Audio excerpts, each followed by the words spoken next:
La première fois que j'ai dit je vais acheter un immeuble, on m'a dit mais tu veux pas acheter un château plutôt? Sur les 14 banques, on a eu 13 refus. Oui. On avait 3 banques par jour presque. Il faut pas croire totalement au courtier. Je me suis dit un jour je vais pouvoir quitter mon taf et me dédier à ça à 100%. Ok. Non, ça passe pas. Ça passera pas. La première fois, Les deux courtiers. vraiment, je voulais pleurer. Tu peux trouver un immeuble à moins de 100 000 euros. Oui. Donc non, moi je me suis dit au début, vraiment. Bon, Adrien, Gisèle, bonjour. Merci. Bonjour, Merci Julien. à vous de me recevoir chez vous, dans votre immeuble, fraîchement rénové. Ouais. Est-ce que vous pouvez commencer par vous présenter rapidement? Quel âge vous avez? Ce que vous faites dans la vie? Pour contextualiser un petit peu pour les gens qui nous regardent. Ok, moi je suis Gisèle Doro et je suis agent immobilier, j'ai 36 ans Ok. et j'ai mon entreprise, mon agence immobilière au Chili depuis 15 ans déjà avec ma mère. Et maintenant, je me suis dédiée un peu à la décoration d'intérieur à travers l'investissement immobilier. Ok, très bien. Et donc moi, Adrien Duro, donc je suis ingénieur informatique. Je travaille principalement dans le développement de sites web. Ok. Et donc depuis 2 ans maintenant, je me dédie à fond dans l'immobilier. C'est rendu vraiment une passion C'est le maintenant. but de la vidéo. Ouais. Mais oui. Mais ouais, non, j'aime vraiment ça. Et en parallèle, comme c'est mon métier, je me fais un petit site pour gérer les différents appartements. Ok, bon, ça c'est hyper intéressant, on va en parler dans pas longtemps. Ouais. Donc, vous avez pris il y a 3 ans maintenant un accompagnement avec Polygone Formation. Donc à l'époque c'était moi tout seul, mais donc via Investir et Réussir. Exactement. Est-ce que vous pouvez nous dire, on est en plein dedans, mais dans quoi vous avez investi? Qu'est-ce que vous avez acheté? Combien ça vous a coûté? L'achat, les travaux, enfin on veut tout savoir. Ok. Bon, nous avons investi dans l'immeuble des rapports, des 3 appartements et un local commercial pour faire la courte durée. Ok. Et donc les prix, tu les connais plus. Ouais, donc en gros, les prix au total pour l'instant, on est à 203 000 euros. Ouais. Mais l'immeuble en soi, on l'a acheté à 95 800 euros. D'accord. 95 800 euros, 3 appartements Oui. plus un local. Plus Ouais. un local, frais d'agence inclus. Frais d'agence inclus, hors frais de notaire. Hors frais de notaire. D'accord, ok. Exactement. Donc si on rajoute les frais de notaire, plus une partie de la taxe foncière et également les frais de dossier bancaire, on arrive à 108 000 euros. Ok, 108 000. On a compté 70-75 000 euros de travaux D'accord. et 20 000 euros à peu près de mobilier. De mobilier, d'accord. Ok. Donc pour l'instant, on en a 203 000, mais comme on n'a toujours pas fait le local commercial, on va rajouter un petit 20 000, 25 000 max, je pense, en faisant les travaux nous-mêmes, pour le rénover. Donc pour 225 000 euros, on aurait 4 appartements complètement refaits. Ok, d'accord. Sachant que c'est important, je précise pour les gens qui nous regardent, parce que je vois déjà ici les gens qui vont dire que les travaux c'est pas possible. Vous avez fait une grosse partie vous-même. Hein. Oui. On avait dit, Oui. on a fait la visite de l'immeuble avant de tourner cette vidéo. Et vous m'avez dit que vous aviez délégué tout ce qui était un peu compliqué, genre l'électricité, la plomberie, les choses vraiment où les plus lourdes, ouais. voilà, plus lourdes et où les Installations. décennales sont hyper importantes. Ouais. Et par contre, vous avez fait tout le reste. Donc, d'où le coût des travaux qui est quand même moins important que si vous aviez tout Exactement. délégué. Vous m'avez dit quoi, 35 000 Oui, 25 000, l'estimation 30 000.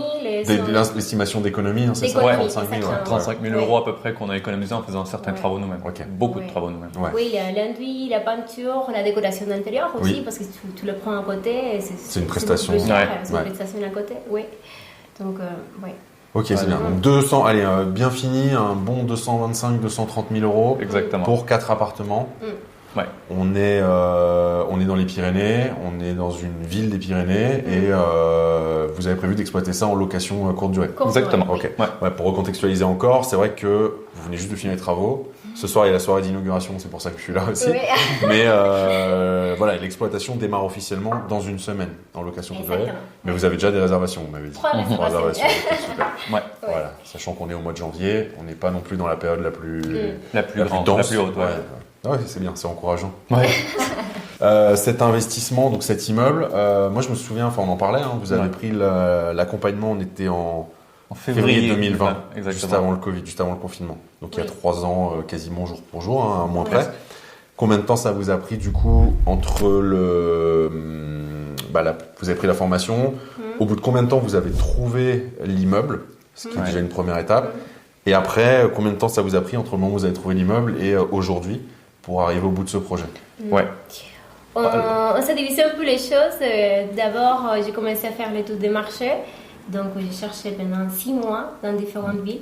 Mais on était super ouverts. Vraiment, on ne voulait pas quelque chose normalement à côté parce qu'on était en Bretagne en ce moment-là. Oui, vous habitiez à côté de Rennes, c'est ça? Oui. Donc, l'opposé, quoi.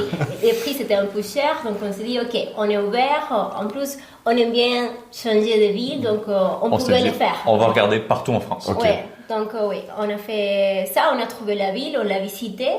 Et ça a été super cool. Vraiment, on a eu tous les atouts qu'avait la ville. Et après, on a commencé à chercher les propriétés ici. Sachant que la formation, on l'avait suivie. Et on a commencé à chercher vraiment à peu près autour du module 4, mais on avait vraiment passé 2 mois dessus à tous les soirs, regarder des vidéos, regarder des vidéos. On était vraiment à fond dedans. Je m'en souviens, mais alors ça, tu sais, il y a quelques clients pour lesquels c'est bizarre, j'ai une meilleure mémoire que d'autres, où je me souviens plus. C'est vrai que je me souviens que vous étiez à fond, vous avez pris une heure de coaching aussi, je crois, de mémoire, on s'était appelé pour... Oui, on s'était appelé, exactement. On était ici, quand on t'appelait. On était dans cette ville, on t'appelait, même quand on a eu des galères avec les banques. Merci de nous avoir répondu, de nous avoir aidé sur certains sujets. C'est normal, ouais. Mais ouais, non, donc ça a pris du temps. C'est le but quand même, c'est pas, justement, c'est le but, c'est pour ça qu'on parle d'accompagnement avec Luc et avec Polygone, c'est que le but c'est quand même de, juste une formation et débrouille-toi, tu vois, c'est pas l'idée parce que à un moment donné, tu as besoin d'avoir quelqu'un qui répond à tes questions. Des fois, tu as des points de blocage et je me souviens à une époque, on avait eu le serpent qui se mordait la queue, où tu avais la banque qui demandait le compromis et que tu avais l'agent immobilier qui demandait un accord de la banque. Ah oui, d'accord. Et donc ça tournait en rond et aucun des deux voulait avancer sans l'autre. Et donc non, ça a été un peu compliqué à ce moment-là. Et tu te dis, il y a tel document qui peut servir. Non mais heureusement, on avait notre agent immobilier qui après c'est notre ami maintenant. D'accord. À ce moment-là, non. Mais il était super gentil. Il nous a dit, ok, il faut pas vraiment quelque chose de très formel pour la banque. On veut quelques sécurités par rapport au propriétaire. Donc, ça a été comme un peu plus tranquille et c'est parti là. Mais donc toute la partie recherche a pris 6 mois. Ok. 6 mois, donc on va dire de avril à un peu plus. Ouais, surtout que vous vous êtes mis en recherche, on était en plein confinement. Plein confinement, on a eu justement l'opportunité de pouvoir se déplacer à un moment où le Covid était un peu plus bas. Donc on a pu passer entre certaines barrières, on va dire, et pouvoir venir dans cette ville.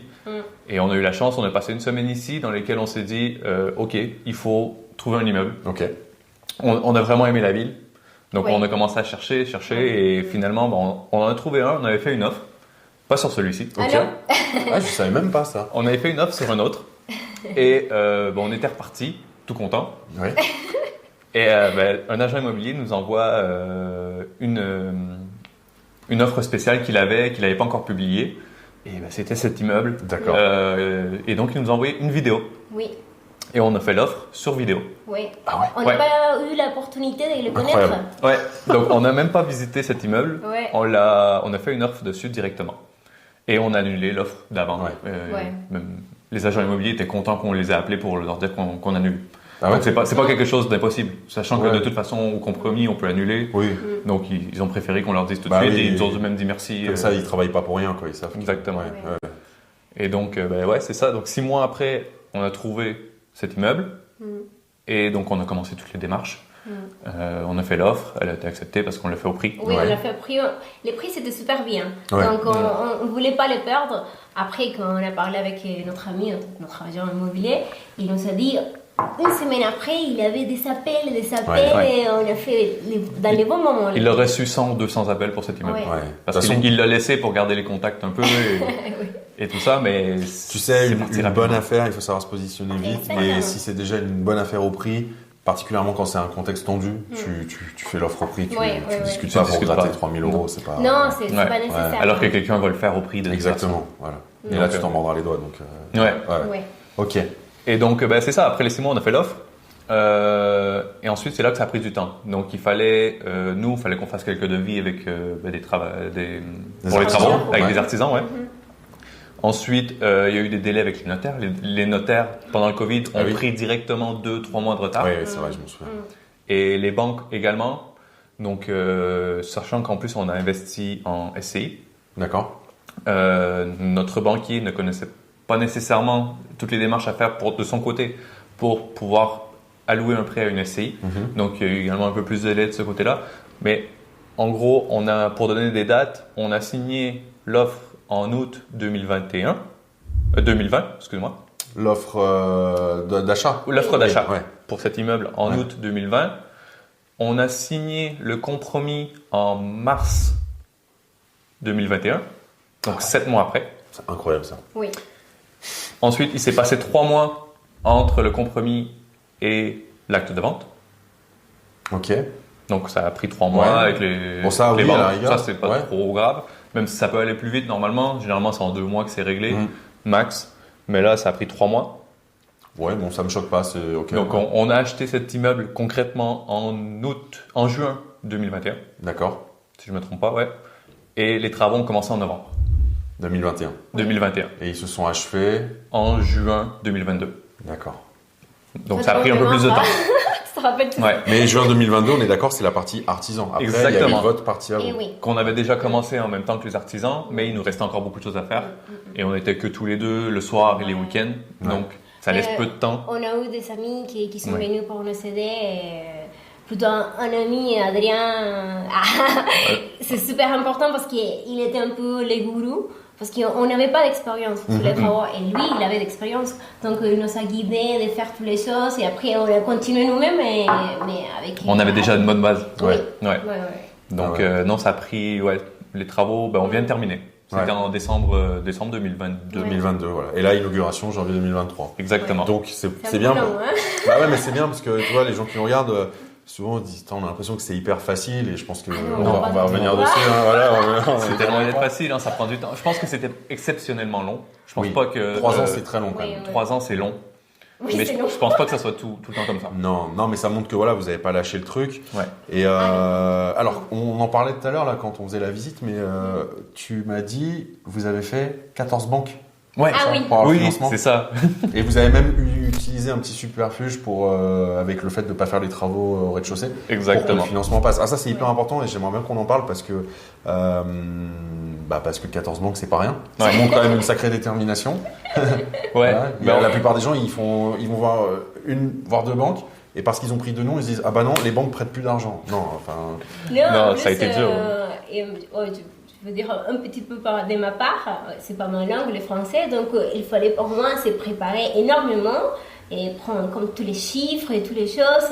C'était super formel. On avait un projet comme ça et qu'on arrivait à la banque en train d'expliquer ça, on était super bien. Et après, des fois, il y avait des banquiers qui nous disaient ah non, mais je sais pas. Et après, ça a été un peu compliqué. Ouais, il y a eu beaucoup de réticence des banques. On avait pris une semaine pour venir ici. On a passé la semaine complète et on s'est dit on va faire le tour de tous les banques. Oui. Donc on avait préparé notre dossier, donc le dossier bancaire que tu promouvois dans ta formation. On l'a fait pas à pas. Donc on l'a fait pas à pas, on a tout fait, on a rempli les bons chiffres, on a préparé des photos, on avait déjà fait quelques rénovations dans notre maison, dans notre ancienne maison, donc on les avait ajoutées dessus. Et on allait voir les banques nous disaient votre dossier il est super. Bon, Concrètement, il est super bien monté. On nous demandait si on avait fait école de commerce. On était plutôt contents d'avoir bien fait le dossier. Oui.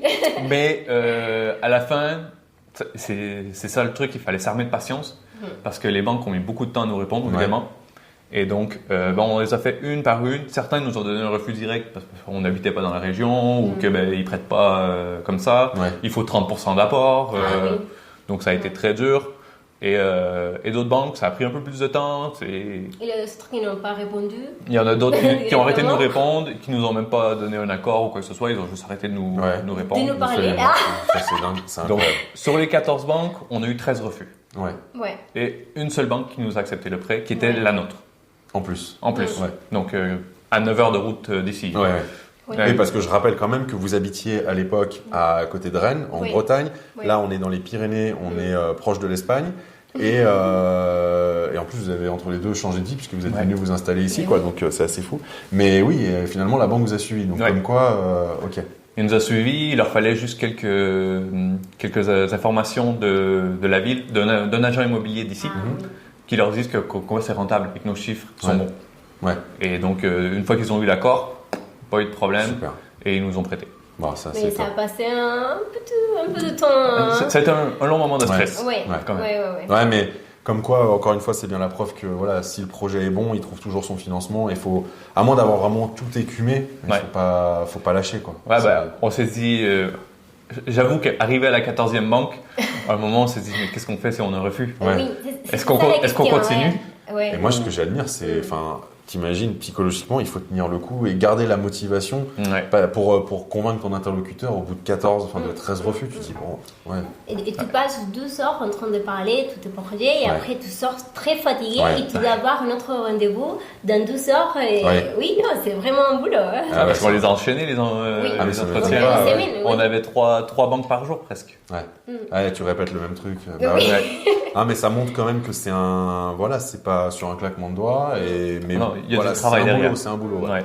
C'est un boulot, vous en êtes la preuve. Hein, la recherche du bien, le financement, les travaux, on en a parlé un peu, mais ça a duré. Vous disiez que ça a duré quand même assez longtemps aussi. Ouais. Nous, ça a duré 1 an les travaux de notre part. Ok. Ouais. Donc Ok. Donc faut s'armer de patience, de rigueur, complètement. Pour faire tout ça parce que sinon tu vas pas jusqu'au bout. Qu'est-ce qui vous a donné envie de rejoindre une formation, un programme d'accompagnement? Est-ce que vous avez hésité avant de le faire? Et qu'est-ce que ça vous a apporté finalement par rapport au projet que vous avez réalisé? Alors en fait on a décidé de rejoindre une formation. Pour ma part, c'était un peu par hasard parce que c'est Gisèle qui est arrivée en me disant il y a un webinaire ce soir sur l'investissement immobilier. Est-ce que ça te dit on le regarde? Ouais. Et donc, après, on a regardé le webinaire et on a acheté la formation tout de suite, à l'instant même où le webinaire s'est terminé. On s'est dit, ok, on l'achète. Et donc, Mais pour moi, je t'avais déjà entendu, je t'avais déjà écouté, et un truc qui m'a touché un peu en tant qu'ingé immobilier. C'est très basique, c'est très simple, mais tu as dit une phrase, je ne saurais pas le redire. Oula, j'ai peur d'un coup. Non, c'est vraiment très simple. C'est si tu as qu'une porte et tu as un problème, tu es bloqué. Mais alors, si tu as 4 portes, tu as 3 portes qui te remportent encore de l'argent. Oui. Et tu vois, avec mes clients au Chili, des fois, ils ont qu'une porte, un appartement. Des fois, malheureusement, il y a des problèmes et ils sont complètement bloqués, ils n'arrivent pas à rembourser les prêts. Mais quand tu achètes un immeuble, tu as 3 à 4 appartements. Si tu as un problème, tu peux continuer. Oui. Donc, et tu peux l'acheter avec les mêmes montants. Tu as moins de risques et plus de rentabilité. Donc tout ça me dit, ok, je vais écouter ça. Et après, on a écouté les webinaires et ça a commencé. Dans le webinaire, justement, tu disais, tu peux trouver un immeuble à moins de 100 000 euros. Oui. Donc, moi, je me suis dit au début, vraiment un immeuble, on parle bien une structure avec plusieurs appartements dedans. J'étais surpris. Et donc, dans la formation, dans le webinaire, je pense que tu montrais sur le bon point plusieurs immeubles à moins de 100 000 euros. Et j'ai été vraiment fasciné par ça. Et donc, c'est ce qui fait que directement à la fin du webinaire, on s'est dit, ok, on l'achète. Mais je m'en souviens très bien de ce webinaire à l'époque où je le faisais. Mais c'est vrai que j'allais chercher des annonces sur SoLoger effectivement, et je montrais une sélection de biens à 80, 90, 100, 110 000 euros. Et je me souviens très bien que je disais l'idée c'est de faire un projet global entre 200 et 250, ce qui est exactement ce que vous avez fait. Bien sûr, c'est de pas acheter tous les immeubles à moins de 100 000 euros parce que il y a des bleds, faut surtout pas y aller, il faut même partir en courant, on est d'accord, faut pas dire ce que j'ai pas dit. Mais je me souviens aussi que dans la con, je disais sur la masse des immeubles disponibles sur le marché, si vous en avez ne serait-ce que 10 ou 20% qui sont vraiment intéressants, ça fait déjà des trucs à faire, quoi. Voilà. C'est ça. C'est pour ça. Après, c'est ça le truc. C'est une fois que tu commences la formation, tu vois qu'il y a plein de choses à analyser. Oui. Qu'il y a tout le marché à analyser. Donc, au début, tu vas voir des immeubles un peu partout. Tu commences à regarder la ville et des fois, tu l'élimines directement. Tu te dis, ok, tout ce qui vient de cette ville-là, j'en veux pas parce que c'est pas important pour moi. Donc, je vais regarder ailleurs. Ouais. Et donc, l'étude de marché, c'est ce qui est le plus important au début. Exactement. C'est ce qui prend le plus de temps parce que Ouais. c'est bien beau d'avoir un immeuble pas cher, mais si tu as une ville qui est en déclin démographique avec un chômage de fou et que finalement ton truc t'arrives pas à le louer, ça n'a aucun intérêt. Enfin, Exactement. Mais c'est pas facile vraiment d'analyser une ville parce que tu peux chercher différents sites, mais vraiment, si tu es loin de la ville, c'est pas vraiment très facile de savoir comment cette ville, comment s'il y a des commerces, s'il y a du tourisme. Mais c'est quoi la vie de la ville, quoi? Oui, parce que tu mets la ville, ça sort la partie basique, mais il faut rentrer vraiment dedans. C'est un vrai boulot. Oui. Faut se déplacer, faut aller voir les villes, Ouais. faut regarder tout à plusieurs moments pour voir comment. C'est quoi la vie de la ville, On l'a qu'est-ce visité qui se 3 passe. fois. On l'a visité 3 fois. 3 ouais. fois. Ouais. Ouais. Ok. Ouais. Et alors du coup, qu'est-ce que ça vous a apporté finalement, cet accompagnement dans le projet? Et moi, j'aime bien une partie aussi qui c'est super important, l'Excel de Go No Go. Ah J'ai oui. trouvé super cool, j'aime bien les choses bien développées. Et c'est pas quelque chose sûr, mais tu dois remplir certains paramètres et qui te guident vraiment dans une bonne décision. C'est pas vraiment. Ouais, faut pas le suivre à 100% parce que si Exactement. t'as mal analysé, Oui.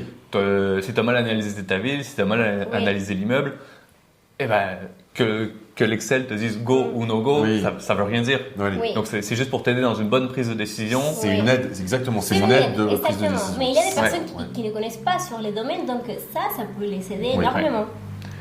Mais donc justement la formation, moi j'ai appris énormément à travers cette formation. Ah, c'est cool. Le premier module, c'est des rappels de base. Ouais. Où on voit c'est quoi les différents termes, tout ça. Le deuxième module, on rentre direct dans de la fiscalité. Moi, j'ai appris énormément. Ça m'a permis de faire des graphiques parce que quand on a investi ici, on s'est dit, on investit comment? Ouais. Oui. Quelle structure. Est-ce qu'on va en LMNP, en LMP? Parce que en LMP, on peut y arriver rapidement Oui. si on fait de la location à courte durée. Ouais. Est-ce qu'on y va en SCI? Donc, je me suis, avec toutes les informations qu'il y avait dans la formation, je me suis créé un Excel qui me montrait les graphiques Oui. Il l'a fait, de combien on gagne. On est allé voir un comptable. Le comptable, il a vu le graphique, il a dit, vous savez tout. Ouais. Ah oui, c'est Il y vrai, avait tout dans la formation. Oui. Il dit, j'ai plus rien à vous dire. Il y a Maintenant, c'est à rien vous de à- choisir en Il y a fonction rien de ce à que vous voulez. reprendre, il nous a dit, oui. Il dit, j'ai rien à reprendre. Ouais. Donc, nous, on a préféré investir en SCI plutôt que de mettre l'argent dans nos poches en LMP ou en LMNP. On a préféré investir en SCI pour pouvoir réinvestir plus facilement Oui. pour une tranche d'impôt qui est Bah un ouais. peu plus faible. Sachant que l'MNP, on l'aurait certainement pas eu. On serait passé en Non, LMP. vous serez passé en LMP direct et de toute façon, à partir du moment où tu fais de la location courte durée en nom propre et que tu dépasses 23 000 euros de recettes, sans forcément basculer en LMP, mais dans tous les cas, tu vas être redevable des cotisations sociales Ouais. qui peuvent te manger à peu près 45-50% de tes bénéfices. Donc, C'est ça. en fait, c'est pour ça que le choix du statut est hyper important et c'est pour ça que je le mets en module 2 Ouais. parce qu'en fait, tu comprends tout de suite comment ça fonctionne et après tu continues à avancer dans ton projet, mais du coup ça te laisse le temps de réfléchir Bien au statut réfléchir. justement. Ouais, Voilà. exactement. Ouais. Mais c'est pas à la fin que tu te poses la question, c'est avant quoi en fait. Ouais. Ouais, on s'est les posé à la fin aussi. Mais ouais, non, c'était surtout au début, ça nous a permis de vraiment voir c'est quoi la fiscalité derrière tout ça. Ouais. Donc ça a été vraiment une grande aide et on a pu bien faire les choses et partir du bon pied directement dès le premier immeuble. Ouais. Parce C'est que sans ça, on se serait peut-être trompé. Ouais. On aurait payé beaucoup trop d'impôts, on l'aurait mal fait, il aurait peut-être fallu se racheter en SCI derrière, repayer des frais de notaire. Ouais. Et c'est des erreurs que peuvent faire beaucoup de gens s'ils n'ont pas suivi une formation et s'ils l'ont pas fait de la bonne façon du premier coup. Et je pense que c'est ce que tu dis dans ta formation, c'est vraiment, je fais une formation pour que vous évitiez de faire les mêmes erreurs que moi. Oui. Ouais. Parce que toi, tu as commencé peut-être en te formant toi-même, et ben, tu as appris de tes erreurs. Ouais. Et c'est- Oui. on peut en parler. Non, mais on peut en parler. En fait, moi, pour remettre dans le contexte, tu vois, j'ai acheté mon premier. Moi, j'ai commencé à investir en 2012 dans l'immobilier coté en bourse. Mais le premier bien immobilier physique, je l'ai acheté en 2014. Et à l'époque, t'avais pas du tout toute l'info que tu peux avoir aujourd'hui, quasiment 10 ans après, en ligne. Et moi, j'ai dû ouvrir des bouquins de fiscalité, mais écrits par des experts comptables, pour des experts comptables. Donc, autant dire que Des tu trucs t'arraches qu'on les n'y cheveux. comprend rien. Voilà, tu comprends rien. Pour comprendre comment ça marche une SCI, le statut LMNP, je l'ai découvert par hasard dans un bouquin sur la location saisonnière, mais t'avais une demi-page et après tu creuses, tu dis c'est pas mal, mais puis t'arrives sur le site des impôts et là tu fais C'est une niche, quoi. Qui a écrit ça? Non, mais tu dis, qui fait ces textes? Parce que là, j'ai beau le lire 10 fois, je comprends toujours pas, tu vois. Et donc, non, pas. Enfin, j'en ai fait des erreurs aussi, mais tu vois, je pars du principe que l'expérience, ça a de la valeur parce que, comme vous l'avez très bien dit, vous gagnez du temps, ça vous évite. Alors, vous en avez fait d'autres, c'est sûr. Ouais. Les gens qui croient que tu feras 0 erreur sur un investissement, non, même moi, sur tous les investissements que je continue à faire aujourd'hui, je fais toujours des erreurs, mais c'est plus ça avance, plus tu élimines les gros trucs, quoi. Voilà, Ouais. c'est ça, ouais, exactement. Ah, t'apprends, à chaque investissement, t'apprends un peu plus. Hein. Ouais, clairement. Mais c'est bien, voilà, au moins ça permet de démarrer en confiance et puis d'avancer, quoi. Non, c'est ça. En fait, ce qui était bien de la formation, c'est qu'on avait tous les points clés pour démarrer. Ouais. Donc, si on avait tout respecté de A à Z, on n'avait pas de raison d'avoir de doute sur notre investissement. Parce que ça, c'est beaucoup de gens vont douter. Est-ce que c'est le bon moment pour moi d'investir? Est-ce que c'est le bon immeuble? Est-ce que c'est la bonne ville? Le doute, il peut nous habiter tout au long d'un projet. Mais faut revenir au fait que tu sais que ça, j'ai bien fait ça, ça, j'ai bien fait ça. Il n'y a aucune raison à la fin que ça se passe mal. Si tu as tout validé, normalement ça passe. Oui. Ça reste un investissement, donc il y a toujours une part de risque. Oui, il y a toujours une mais part c'est de pareil, risque. il y a beaucoup de gens qui cherchent à investir sans risque, ça n'existe pas. Tu prendras toujours des risques. Le rôle justement de l'investisseur, c'est de minimiser ce risque. C'est ça, les contrôler. Voilà. Okay. Et donc, donc le seul truc qu'on n'a pas vu nécessairement à travers la formation, c'était tout l'effort qu'on devait mettre nous-mêmes. Ouais. Et après, il y avait aussi des questions d'argent. Nous, on a préféré diminuer les travaux pour en faire nous-mêmes. Voilà. Donc, on a beaucoup investi de notre part tout au long de ce projet. Et donc ça, c'est quelque chose auquel on n'était pas sûr. On s'est dit au début, les travaux, ça va prendre 3 mois, c'est bien, c'est beau. Et non, les travaux, on en a pris 1 an, mais on est ultra fiers de nous maintenant qu'ils sont terminés, quoi. Exactement. En fait, quand tu fais toi-même, déjà, c'est toujours plus long parce que c'est pas ton métier. Déjà, tu fais pas ça toute la journée, tu as un métier à côté. Et puis, en fait, quand tu apprends, forcément, le temps d'apprentissage, il est long, quoi. Ouais. Et c'est peut-être pas parfait partout, tout le temps, mais au moins, vous savez le faire. Et vous m'avez dit que celui du rez-de-chaussée, vous allez tout faire vous-même, du coup, tu vois. Donc, et c'est ce qu'il y a 60 mètres carrés à rénover en bas. Je pense que si vous déléguez tout, minimum, vous en avez pour 50 à 60 000 euros. Et encore, je suis gentil, parce qu'il y a vraiment tout à refaire. Avec les coûts des matériaux actuels, là, vous allez être à moitié moins cher, quoi. Moitié moins cher en faisant nous-mêmes. Voilà. On prendra plus de temps parce que si c'était des artisans qui l'auraient fait, je pense qu'en 1 mois, c'est plié pour eux. Parce que c'est qu'une surface, il y a tout à disposition. Alors que nous, on se donne 5-6 mois pour le faire. Concrètement, pour le faire nous-mêmes. Ouais, mais bon, comme tu dis, l'argent, de toute façon, vous l'avez pas, donc la question se pose pas. On fait, Et puis bon, ça sera un beau projet. Mais l'avantage encore, j'ai envie de vous dire, d'avoir l'immeuble justement, par rapport à ce que tu disais tout à l'heure, c'est que vous n'êtes pas pris par le temps parce qu'il y a les autres qui vont tourner et qui vont payer tous les prêts bancaires. Tout. Parce que c'est ça qu'on n'a pas dit tout à l'heure. Je disais, en fait, vous avez dû ruser un peu, vous avez demandé un financement, mais volontairement, sans faire le budget pour les travaux du rez-de-chaussée. Vous avez fait une budgétisation uniquement pour 3 appartements. Sinon, ça passait pas. En disant qu'on louerait le rez-de-chaussée en local commercial. Donc en prévoyant 400 euros, quelque chose comme ça. Ils ont pris en compte ça. Ils ont pris en compte 400 euros auprès de la banque. Alors que au final, on ne va pas le louer. Après, vous avez le droit de changer d'avis. C'est ça, on change d'avis et on va le changer, faire un changement de destination pour louer un appartement. Mais c'est intéressant parce que ça montre aussi, pour les personnes qui regardent, que il faut cette, cette âme d'entrepreneur. Il faut un entrepreneur, moi je dis toujours quelqu'un qui cherche des solutions, tu vois. Et il faut dire, ça passe pas comme ça. Comment je peux faire pour que ça marche quand même? Comment je peux contourner le problème, tu vois? Comment je peux faire? Et si tu t'arrêtes à la première difficulté, tu te lances pas, quoi. Et si je peux revenir à la première difficulté qu'on a eue, c'était les courtiers. C'est que les courtiers bancaires. Oui, il faut pas croire totalement aux courtiers. On a fait 2 courtiers. Ok. Et les 2 se sont dit non, ça passe pas. Ça passera pas. La première fois. Les 2 courtiers.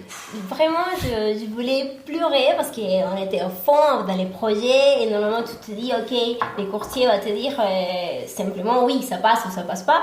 Et il a dit, genre la première, elle était un peu triste pour nous. Et elle a pris son temps, elle a fait tous ces chiffres, blablabla. Non, c'est pas possible. Et après, je me suis continuée pour ne pas pleurer. Là, c'est stressant. Quand tu attaques comme ça, surtout qu'en plus, moi, je vous dis dans la formation que le courtier, normalement, il est censé vous faire gagner du temps, c'est son métier, tout ça. Je modère un peu aujourd'hui ces propos parce que je reste convaincu que quand tu connais personne ne pourra défendre ça. C'est plutôt la partie de Luc, mon associé, mais tu vois, sur le financement, mais il dit toujours que si tu connais ton projet, si vous connaissez votre projet, il n'y aura personne qui le défendra mieux que vous. Et après, c'est pour ça que c'est important de se former sur la partie financement. Qu'est-ce que va regarder la banque, comment elle va analyser l'analyse en risque, l'analyse commerciale, etc. Si tu comprends ce qu'elle veut, tu es beaucoup plus armé. Et vous en êtes la preuve, vous avez fait 14 banques quand même, 14 banques par vous-même. Et aussi, tu as la partie humaine, qui c'est super important. Et notre banquier, je crois que ça a joué aussi. Et parce qu'il nous connaissait déjà, donc il était un peu avec nous. Il ne connaissait pas vraiment très bien la partie des CI ou les trucs des meubles des rapports. Il a pris avec nous tout le processus. Il nous a dit, je suis content avec vous, j'apprends des choses. Tu vois, ça c'est important. Et un partenaire comme ça, il ne faut pas le lâcher. Non, après on le remercie énormément. C'est un travail d'équipe, quoi, c'est clair. Ouais. Ok. Donc pas de regret d'avoir pris la formation, zéro pas de regret d'avoir fait ce projet, etc. Est-ce que vous avez fait un petit peu parce que là vous n'avez pas encore commencé à l'exploiter, vous avez fait un prévisionnel de ce que ça va vous rapporter, hypothèse basse, hypothèse moyenne, haute, en courte durée Ouais. Alors en courte durée, l'hypothèse basse, c'est 500 € mensuels. De cash flow. De cash flow. Ok. Donc c'est 500 € de cash flow et ça peut monter jusqu'à 3000. Ok, d'accord. Donc selon le taux de réservation, le taux d'occupation, et ça va beaucoup changer également avec le 4e appartement. Ok, ouais. Oui. Ok. Donc, parce que là, cette estimation, c'est sur 3 appartements seulement. Ouais. Ok, d'accord. Et vous avez fait le calcul de la rentabilité de l'ensemble si vous deviez tout louer en location à l'année? Oui, on l'a fait, mais c'est pas très intéressant. Location à l'année, on l'a fait, j'ai plus les chiffres exactement en tête, mais je pense que chacun des appartements, ce serait entre 300 et 400. Okay. Oui, parce que les prix ici des loyers sont super bas, donc c'est pas très intéressant de louer à l'année. Ça arrive on arrivera à 900 € max. Oui, vous serez quand même en autofinancement, je veux dire, sur une location à l'année. À peine. Après, non, vu qu'on enlèverait l'électricité de nos charges, je pense qu'on arrivera en autofinancement quand même avec 3 appartements. Ça serait un peu mieux avec le 4e. Ouais, c'est ça. Mais on arrivera en autofinancement. Le seul peut-être X, ça serait la taxe foncière de fin d'année qui est autour de 2000 €, où il n'y aurait peut-être pas eu tout de plein. Ouais. Mais oui, on avait fait nos calculs, c'était quand même rentable. Ça se payait tout seul. Ouais, c'est ça, ouais. Mais c'était mieux pour nous la location courte durée. Oui, mais c'est l'idée, c'est ce que je vous disais, c'est que faut pas acheter un bien au seul prétexte que vous allez faire la location courte durée. Ouais. S'il est rentable à l'année, même si vous êtes à l'équilibre, c'est très bien, parce qu'au moins le truc il tourne. Il se paye tout seul. C'est ça la base du truc. Tu vois, si la réglementation elle change, si vous en avez marre de faire de la courte durée, enfin on sait pas, faut imaginer quand même d'autres trucs. Et du coup, la location courte durée, oui, c'est un booster après, et c'est un sacré booster, on va pas se mentir, bien sûr. Oui, c'est ça, on a essayé de faire ça pour pouvoir continuer d'investir. Ouais. C'est pouvoir générer des revenus à travers ça, pas seulement d'un patrimoine immobilier, mais générer des revenus à travers ça et pouvoir présenter ces revenus à la banque pour qu'eux, ils acceptent de nous prêter encore plus. Ouais. Pour recommencer tout ça, nous. Oui. Ok. Du coup, qu'est-ce que ça vous a... Moi, je le sais, on en a déjà parlé, ça a changé quoi dans votre vie ? Cet investissement, cette formation, cet accompagnement, vous avez quand même déménagé, quoi. Alors, ça a changé beaucoup de choses dans notre vie. Donc, principalement un déménagement. Ouais. Hein? Donc, on a changé de ville. On est parti 9 heures au sud, dans les Pyrénées, changer de travail pour pouvoir travailler à distance. Et donc, dans notre vie au quotidien, ça a changé beaucoup. Mais pour ma part, en tout cas, ça m'a beaucoup permis ça m'a permis de rêver dans un sens où ça j'aime bien. Ça m'a permis de rêver dans le sens où je me suis dit un jour je vais pouvoir quitter mon taf et me dédier à ça à 100%. Okay. Donc ça me permettrait d'avoir mes propres horaires, de travailler quand j'en ai besoin, quand je le veux. Et ça changerait beaucoup. Je me dis pas que je vais faire ça du jour au lendemain, parce que notre objectif, c'est de pouvoir continuer à investir. Et tant qu'on a un CDI à côté, un travail à côté, les banques sont plus confortables. Bien sûr, oui. Et ça va être vraiment le jour où je vais arrêter de travailler, où on va arrêter de travailler. Ça va être un cap à passer avec les banques. Ça, je pense qu'à partir de ce moment-là, ça va être difficile. Ouais. Cette période-là. Et si on réussit à réinvestir de nouveau derrière, ça va continuer. Ouais. Après, ce qui est bien, c'est que vous avez déjà... pris l'habitude et d'avoir ce raisonnement, d'investir avec une structure, tu vois. Donc déjà, d'un point de vue de la banque, c'est un peu plus rassurant parce que tu as une activité avec une structure autour. Et l'autre chose qui m'a marqué dans ce que vous venez de dire, c'est hyper important, c'est vous dédier à cette activité, ou te dédier à cette activité. Ah, parce que ça se fait pas tout seul. Voilà, c'est ça. Non, mais parce que souvent les gens ils disent je vais être libre financièrement, je vais me dorer la pilule sous les cocotiers, etc. Sauf que la réalité, c'est pas exactement ça. Tu peux le faire, bien sûr, quelques semaines dans l'année, mais en fait, il faut bien comprendre que c'est juste que ton activité, ça devient de l'immobilier. Exactement. Alors, c'est plus du temps que tu échanges contre de l'argent, on est bien d'accord, mais c'est quand même ton activité. Exactement. C'est ça, la liberté. Tu peux réduire ton travail un peu en automatisant certaines choses. Voilà. Donc nous, c'est notre objectif. Hein. Après, on passe environ 2-3 heures par semaine à gérer notre activité. Mais par la suite, on va prendre un channel manager qui va nous permettre de gérer toutes nos réservations à travers toutes les plateformes, de pouvoir automatiser les messages, pouvoir automatiser les arrivées, les sorties, les nettoyages. Et donc, avec ça, je pense que par la suite, on n'en aurait plus qu'à 2-3 heures par mois de travail pour la maintenance de ceux qu'on a. C'est ça, mais en fait, ce que vous allez voir, c'est que c'est très bien. Là, vous allez le mettre en exploitation. Je pense que vous allez faire vous-même au début, en tout cas, la totalité des trucs. Et ça, c'est hyper important. C'est comme pour les travaux parce que ça vous permet de comprendre comment ça marche, quels sont les points forts, les points faibles, sur quoi il faut être vigilant, tac, tac. Et après, quand vous allez automatiser et ou déléguer à quelqu'un peut-être pour faire les entrées, sorties, etc., eh ben, vous savez exactement, puisque vous l'aurez fait, vous saurez ce qu'il faut demander, vous saurez le temps que ça prend de nettoyer un appartement, de faire une rotation, de changer les draps, etc. Et ça, c'est hyper important parce que ça évite déjà de se faire avoir. Si tu as quelqu'un de malhonnête qui te dit moi ça m'a pris 3 heures de nettoyer l'appartement. Non, désolé, mais moi ça me prend 1h30. Voilà, c'est ça, exactement. Bon. Alors il y aura toujours des gens hyper respectueux. Tu diras, il n'y a même pas besoin de ménage au vite fait. Il y en a qui vont être beaucoup plus crado et là vous allez passer plus de temps. Dans l'ensemble, ça s'équilibre quand même, quoi. Voilà. Mais les draps, c'est pareil. Enfin, aujourd'hui, je comprends pas que les gens ne fournissent pas les draps. Enfin, c'est une aberration à notre époque de dire ah non, vous prenez vos draps. Ah, vous avez quelle taille de lit? 160. Ah ouais, mais chez moi c'est des 140. Ah ouais, mais, tu vois, enfin, non, enfin, aujourd'hui, tu vois, quand tu fais la location courte durée, pour moi t'es proche de l'hôtellerie, donc le but c'est de fournir un service équivalent en fait. Tu vois. Moi, à chaque fois que je vais dans un Airbnb ou une location courte durée, je prévois jamais rien. Bah non. Parce que j'ai l'impression que je vais arriver là-bas, j'ai des draps, j'ai des serviettes, j'ai tout ce qu'il faut. J'ai le douche pour me dépanner les premiers jours parce que je m'attends pas à ce que mon séjour d'un mois par exemple soit bien sûr il y ait tout dedans. Mais au moins le minimum pour commencer 1 ou 2 jours. Exactement. 2 jours. Tu arrives et tu veux pas faire les lits par exemple. Bah non. Imagine, tu es fatigué, tu vas bien faire sûr. les lits après. Bah, bien sûr. Mais oui. C'est comme tu vas mettre du sel, du poivre, de l'huile, du vinaigre pour tu vois. Les éléments de base de la cuisine. Les gens qui restent une nuit, ils vont pas acheter une bouteille d'huile s'ils veulent. Tu vois. Enfin et moi pour moi j'appelle ça des économies de bout de chandelle. Tu vois. Enfin en 2023 tu peux plus faire ça. C'est pas possible. C'est pas possible. Mais j'ai cru comprendre qu'il y a encore beaucoup de gens qui regardent pour ramener leurs propres draps. Oui, il y en a quelques-uns quand même. Oui. Ici aussi, il faut regarder le public.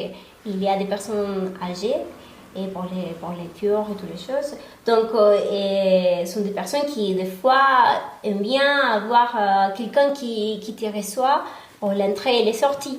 Et nous, on veut automatiser ça.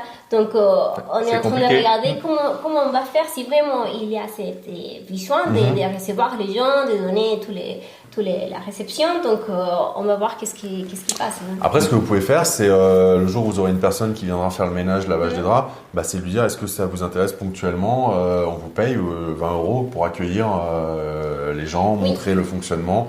Et voilà, c'est comme ça qu'il faut le gérer, à mon avis. Je crois que ce sera plutôt ça. Hein.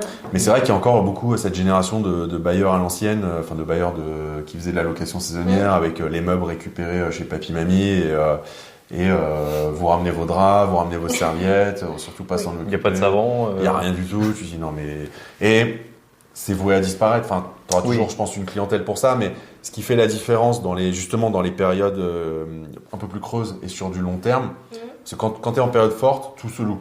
Mais en période creuse, les trucs pourris ils se louent pas. Tu vois. Les gens ont l'embarras du choix, donc ils vont louer les beaux trucs. Quoi, tu vois. Et moi, sur du long terme, je reste convaincu que quand tu fais de la qualité, ça paye. Ça paye. Ouais. J'ai une dernière question, parce que l'interview est déjà assez longue, mais je crois qu'on a couvert quand même pas mal de choses hyper intéressantes.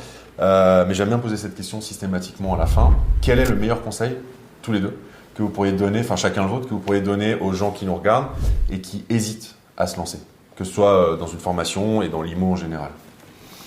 Je vais commencer, si tu veux. Donc pour ma part, pour moi, ce qui était vraiment dur à passer, c'était vraiment le doute. Ok.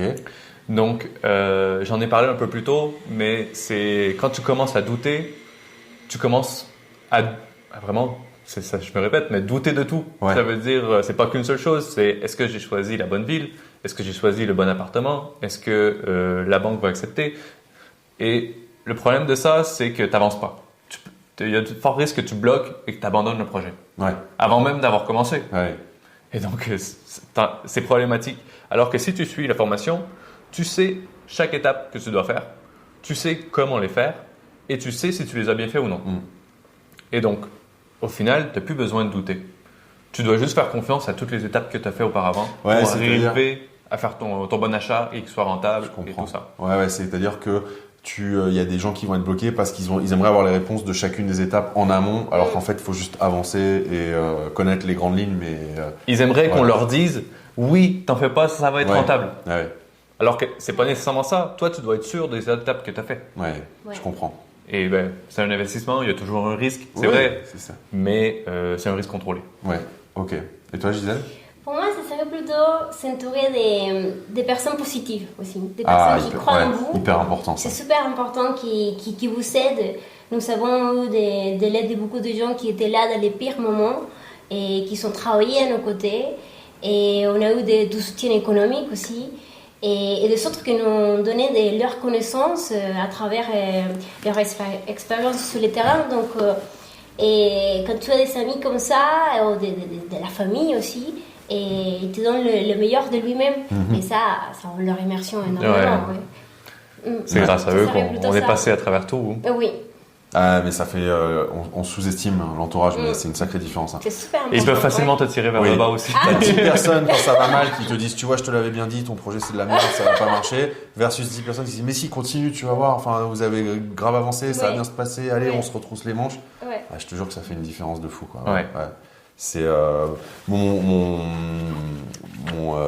comment dire, mon premier immeuble que je suis en train de vendre. Je sais que quand je l'ai acheté, j'ai eu le malheur d'en parler autrement. On m'a dit, ah non, tu vas pas acheter un immeuble, tu es responsable de tout, tu te rends compte, c'est galère, machin. J'ai failli les écouter et aujourd'hui je le vends et je prends 160 000 euros net, tu vois. Tu te dis, si je les avais écoutés, bon, ça m'a fait rire la première fois que j'ai dit je vais acheter un immeuble, on m'a dit mais tu veux pas acheter un château plutôt? Oui. Ouais, moi j'ai vu. Une fois, je faisais tourner une pub sur Facebook où je disais, j'ai compris que pour gagner du temps, il fallait acheter plusieurs appartements d'un coup. Il y a un mec qui avait répondu en commentaire, un hater, je savais pas qu'on achetait des appartements par 4 ou 5, tu vois. J'ai répondu, je fais, bah si, en achetant des immeubles. Et il a dû me répondre un truc dans le même genre, tu vois. Enfin, je suis pas Rothschild, tu vois. Enfin, c'est les gens qui se sont pas formés, qui ont pas regardé, quoi. Ouais, c'est ça, quoi. Enfin, c'est bon. Après, on peut pas sauver tout le monde, on peut pas convaincre tout le monde. Le but, c'est d'accompagner des gens qui sont déjà convaincus comme vous et de voir. Moi, ça me fait plaisir, en tout cas, d'avoir fait cette interview avec vous, d'être là, de venir pour l'inauguration, parce que de voir ce que vous avez fait. On en parlait tout à l'heure, mais comment vous avez transformé cet accompagnement, ces formations en concret. Oui, tu vois les résultats. Ouais, tu vois le résultat. Et peu importe les mauvais gens qui ont oui, c'est pour l'argent, vendre des formations, etc. Moi, ça me fait plaisir, c'est hyper gratifiant, je trouve, de voir. Voilà, que vous avez fait ça, que vous avez changé de vie et que, c'est pas où vous en serez dans 5 ou 10 ans, mais sûr que ça va changer quelque chose dans votre vie. C'est un peu une raison aussi pourquoi on t'a invité. Donc, tu nous as accompagnés pendant des bonnes périodes durant notre investissement. Toute la formation, c'est grâce à toi. Et on souhaite te montrer aussi que, en suivant ta formation, on a réussi à faire tout ça. Ouais. Et c'est grâce à toi. Ah, ça me fait plaisir. Ouais. À nous aussi, ça nous fait plaisir. On est super contents d'avoir fait tout ça, quoi. On regrette pas du tout. Bah, c'est cool. Puis vous avez fait un beau projet, c'est top. Donc, non, je suis content pour vous. C'est super. Merci à vous deux. Merci encore d'avoir accordé du temps. Et puis, merci à vous d'avoir regardé cette vidéo. Qu'est-ce que je veux dire? On va faire l'inauguration dans une petite heure, c'est ça? Et ce que vous pouvez faire, c'est dans les commentaires sous la vidéo nous dire ce que vous avez pensé de cette expérience, si vous avez des choses à rajouter, des questions à poser. N'hésitez pas. Et puis, toutes les infos pour rejoindre Polygone se trouvent également en description sous la vidéo.